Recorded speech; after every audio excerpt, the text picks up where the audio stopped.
নমস্কার। আজও একটা অঙ্কনের সংখ্যাটা বলা আছে, এক ব্যক্তি তার গন্তব্যের 2/11 অংশ গাড়িতে, 17/22 অংশ ট্রেনে ও বাকি 1 কিমি হেঁটে যান। তিনি কতটা পথ গমন করলেন? মানে তিনি কতটা পথ উত্তর মোট 22 কিমি পথ তিনি যাচ্ছেন। এখানে অঙ্কটা করার আগে বলে রাখি, তোমার হোয়াটসঅ্যাপ ও টেলিগ্রাম চ্যানেল জয়েন করতে হয়, যেখানে প্র্যাকটিস এবং মক টেস্ট দেওয়া হয়, যার লিঙ্ক অঙ্কের ডিসক্রিপশনে দেওয়া আছে।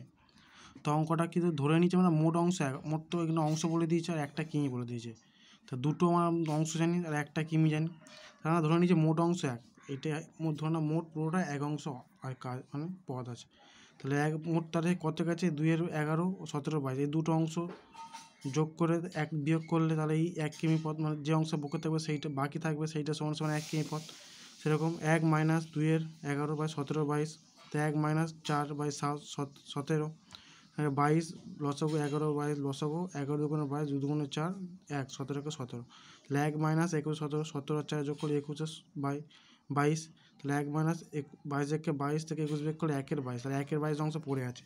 তাহলে এই অংশ 1 থেকে মোট কত পড়ে আছে? 1/22 অংশ। তাহলে 1/22 অংশ পথ মানে কি? এখানে 1 কিমি। তাহলে বলতে পারি আমি যে এই 1/22 অংশ মানে 1 কিমি পথ।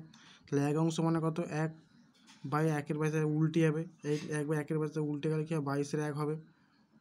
22-এর 1 হবে, তাহলে কী হবে? এটা কাটাকুটি 1 মানে কিছু না, 22-1-22, তাহলে উত্তর কত হবে? 22 কিমি। অ্যান্সার কত হবে? 22 কিমি। আশা করি সব বুঝতে পেরেছো।